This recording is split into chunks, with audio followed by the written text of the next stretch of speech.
All right, let's talk about something huge for anyone creating content online. Building an audience that actually cares. It's not about just getting more followers, it's about getting the right ones.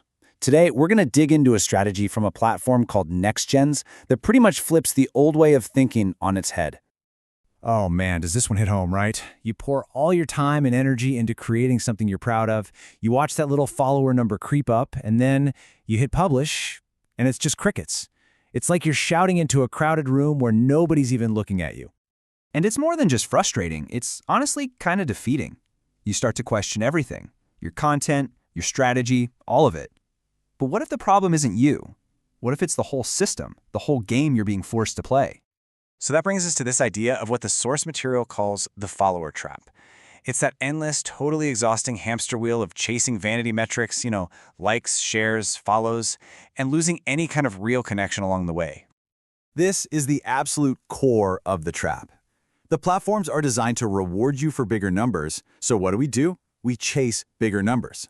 But the problem is, those numbers are often completely hollow. They're full of bots, ghost accounts, or people who just casually followed you once and have zero real interest. You end up playing a game that's rigged for quantity, not quality. Okay, so if that's the trap, how in the world do you get out of it? Well, the idea here is to aim for a totally different goal. Instead of just a bigger audience, the argument is to build what's called a filtered audience. Now, this definition is really key. A filtered audience isn't about shutting people out. It's about being really precise. It's this powerful idea that your message will have way more impact on, say, 10 people who are truly invested than on 1,000 people who are just mindlessly scrolling by. And this slide, wow, it just lays it all out so clearly, doesn't it? On the left, you've got the old way, chaotic, super high effort, but really low reward. It's all about chasing volume. But on the right, you see a focused, deliberate strategy. It's this huge shift from just being a broadcaster shouting into the void to becoming a community builder, carefully creating real conversations. I mean, this quote just says it all. It boils the entire philosophy down perfectly. It's such a crucial reminder that your real impact isn't measured by how big your audience is, but by how deep and engaged it is. Okay, I know what you might be thinking. This all sounds great in theory, but how does it actually work? How can a platform be built from the ground up to create this kind of high-quality audience? The process they've outlined here is just so smart because it's so intentional. It starts with step 1, filtering. It actively cleans out all the junk, the bots, the spam that just plagues other platforms. Then you get to step 2, which is the real game changer, the reward. Here, your growth is driven by the quality of what you share, not just how popular it is. And the result of all that is step 3, connection.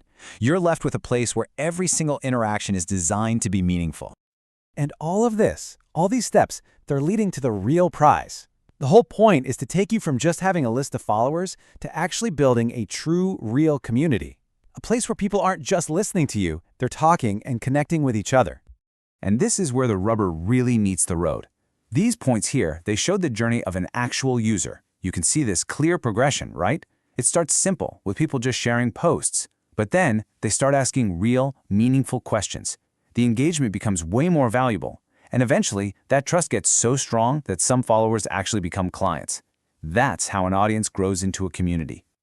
And really, that is the goal, isn't it? A dedicated audience that is genuinely interested in what you have to say or offer. When you have that, you've built something that can actually last. It's not just a vanity metric anymore, it's a real asset. So let's zoom out and tie all this together. The central theme, the big takeaway from this entire approach. It really all boils down to one simple but incredibly profound idea. This is a wake-up call, really. It's an invitation to take a hard look at where you're putting your most valuable resource, your time. Are you investing all that energy into a system that just spits out empty numbers, or are you putting it toward building something real? Because when it comes down to it, this is the core mindset shift. You have to decide. Are you building a wide, shallow puddle that just evaporates the second you stop pouring water into it? Or are you digging a deep, nourishing well that can sustain you and your community for the long haul? So I'll just leave you with this one last question to think about. A question to really ask yourself as you move forward. Are you building an audience or are you building a community? Because the answer to that question is going to define everything.